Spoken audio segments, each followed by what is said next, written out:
Boa tarde, Florian, como vai? Bom, eu tinha prometido a Michelle e ao Fábio que eu seria muito breve, talvez nem falasse, mas aí é a primeira oportunidade que a minha filha vai ter de me ouvir falar, então eu vou caprichar. Então vou ter que encontrar algo para dizer hoje. Isso coincide, na verdade, com a minha expectativa de que talvez eu tivesse menos a falar, porque eu, na verdade, não tenho trabalhado no âmbito do mestrado com algo que eu pudesse chamar de governança global, especialmente a partir do Sul. Quer dizer, eu não tenho esta agenda específica, né? Então, eu pensei que talvez eu fosse mais útil fazendo um ou outro comentário. Mas agora, a partir do trabalho que vocês apresentaram e também do mapa que o Florian faz tão bem, né, das várias correntes interpretativas e das várias escolas, eu percebi que havia algo aí no que eu tinha pensado inicialmente que pode complementar a nossa discussão. Porque, por alguma razão, o meu olhar focou-se rapidamente sobre o termo governança, muito mais do que sobre o a partir do Sul, sabe? Então, porque isto, sim, dialoga com algo que eu tenho pensado em relação ao universo do direito e desenvolvimento, e algo disso apareceu na fala do Florian. Por que a gente usa a palavra governança? E eu acho que esta pergunta mesma tem a ver com investigações sobre direito e desenvolvimento. Essa é a minha impressão, porque ela remete, na verdade, ou ao gradual abandono do direito, portanto, a passagem do direito em direção a outras linguagens, ou a expansão do universo de significados do direito, ou a uma combinação dessas duas coisas, porque, na verdade, o termo mesmo governança é um convite a algumas dessas coisas. Eu, até agora, não sei exatamente o que significa, mas eu percebo várias relações que são estabelecidas entre o termo e diversos outros ou diversas outras ideias, né?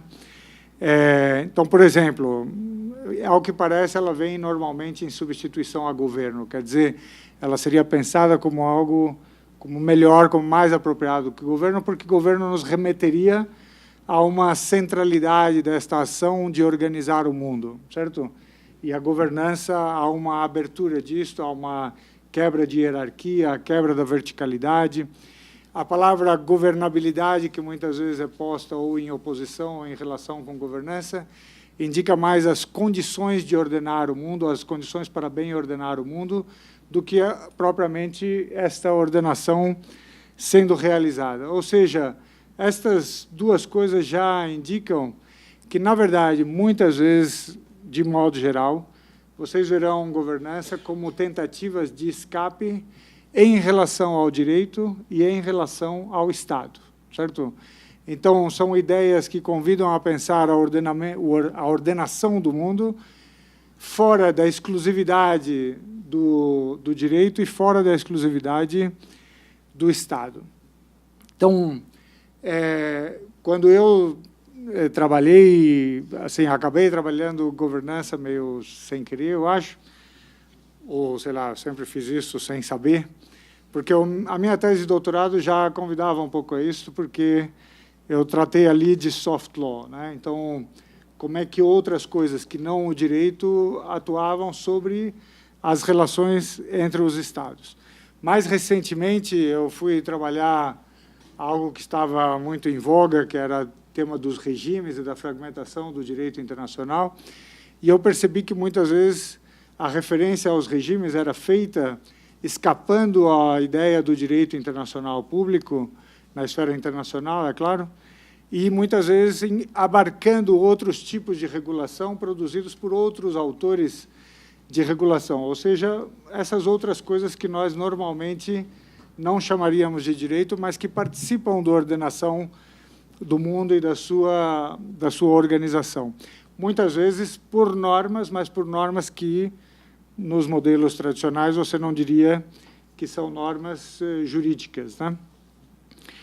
E a minha pergunta, a pergunta que eu fiz, tentando dar conta dessa pesquisa sobre regimes, sobre fragmentação, na relação entre direito e desenvolvimento, ou naquilo que nós pesquisamos aqui, que influência tem não só a fragmentação, a especialização gradual dos conhecimentos e das normas, mas também esta relação em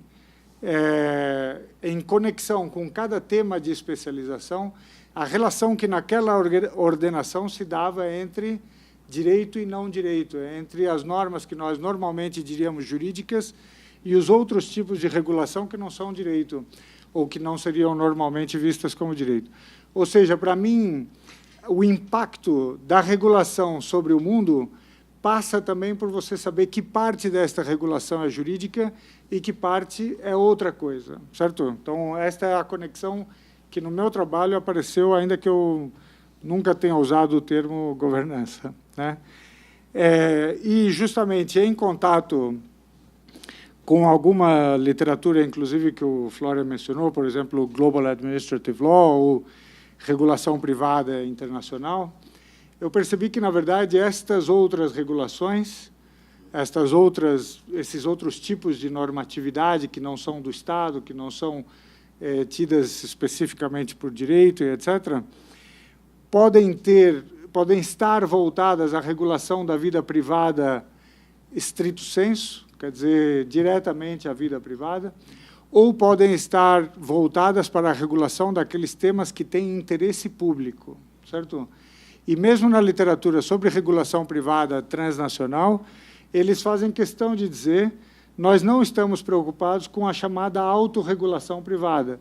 Aquilo que regula apenas os interesses privados não é nosso tema de preocupação. Nosso tema de preocupação, na medida em que eles se preocupam com accountability, transparência, legitimidade, etc., está voltado para aquela regulação de natureza privada que se volta para o interesse público, que envolve o interesse público.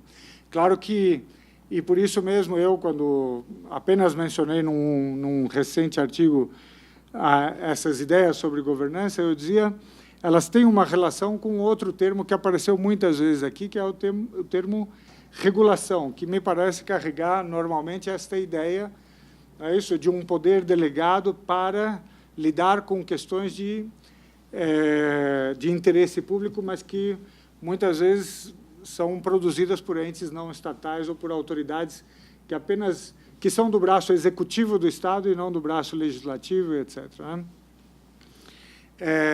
Então, assim, quando eu vim para esta mesa, eu estava, sobretudo, pensando nisto e me dizendo, bom, como é que isto que eu entendo mais ou menos genericamente como governança pode ser entendido como global e depois como é que ele pode ser visto a partir do Sul, ou produzido a partir do Sul.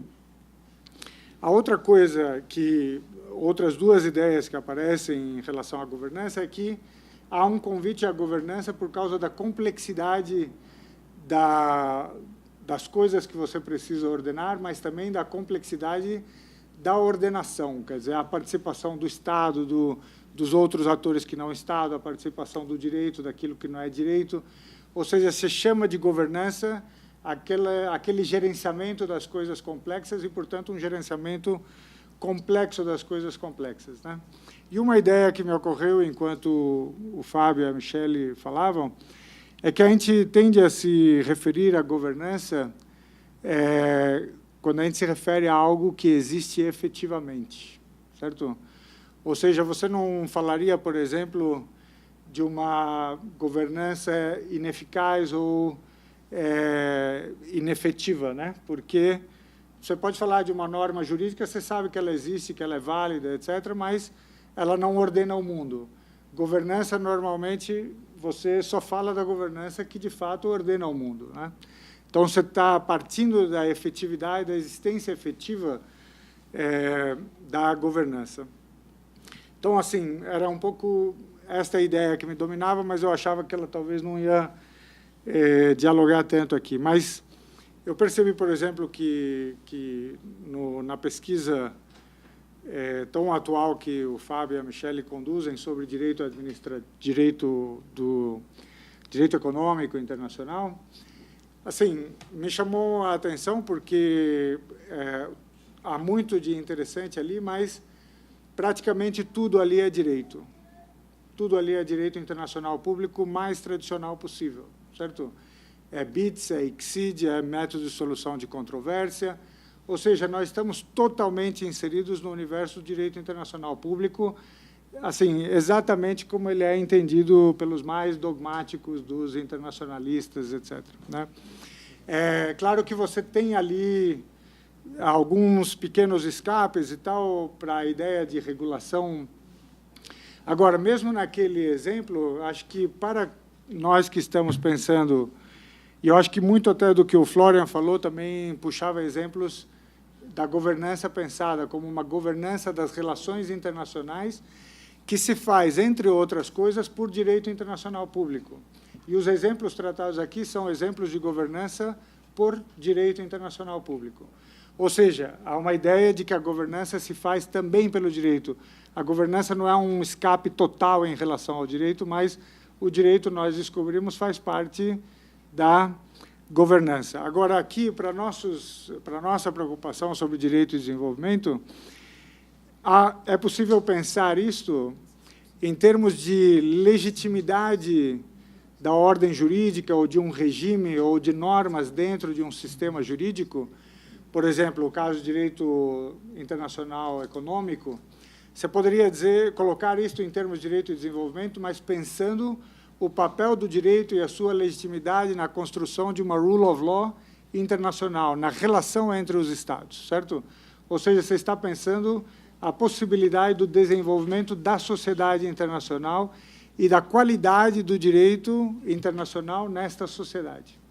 Ou você pode pensar o direito e desenvolvimento naquilo que foi bem colocado pelo Fábio, que é o impacto que esse direito internacional, que esta governança internacional, tem sobre o poder do Estado de regular a sua própria economia, certo? Ou seja, você tem possibilidades de trabalhar aqui o direito e o desenvolvimento, tanto pensando o desenvolvimento e a melhora, digamos, da sociedade internacional, ou da sociedade nacional, da economia nacional, neste caso, porque o direito internacional limitaria a capacidade do Estado de regular autonomamente o seu próprio sistema.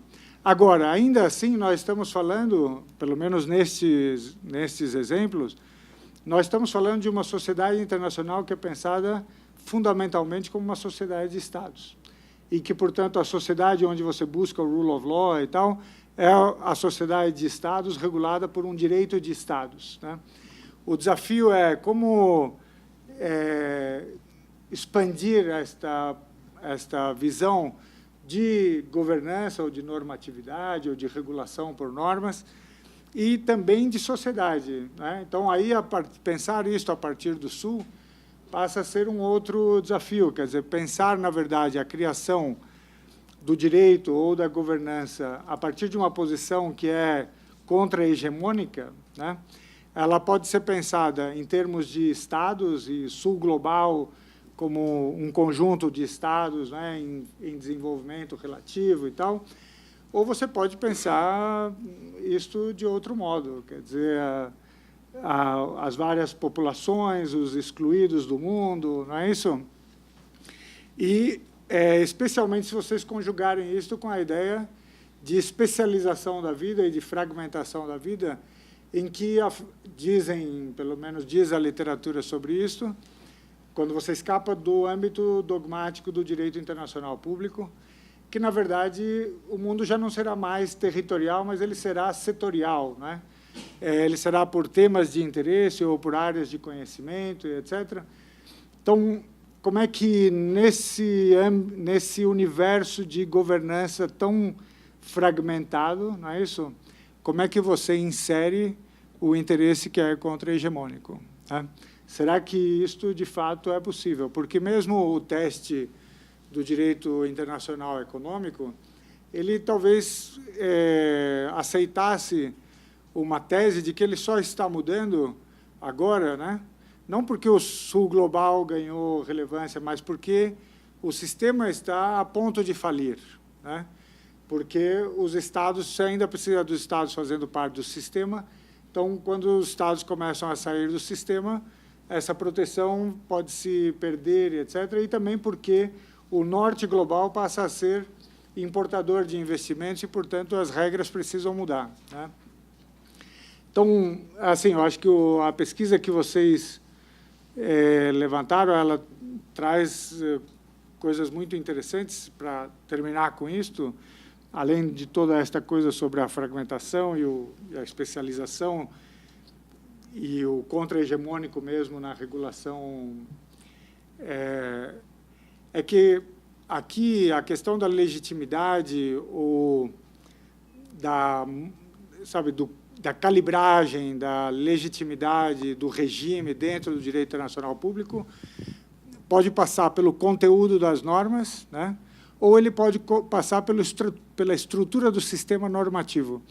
Então, no caso que vocês apresentaram, esta discussão vai se dar mais no conteúdo normativo do que na estrutura do sistema, certo?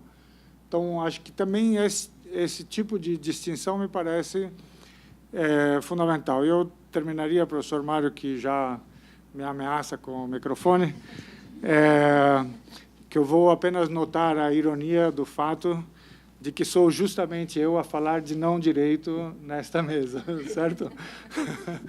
Quando o que se esperaria seria justamente o contrário. Muito obrigado. Obrigado, Sábio.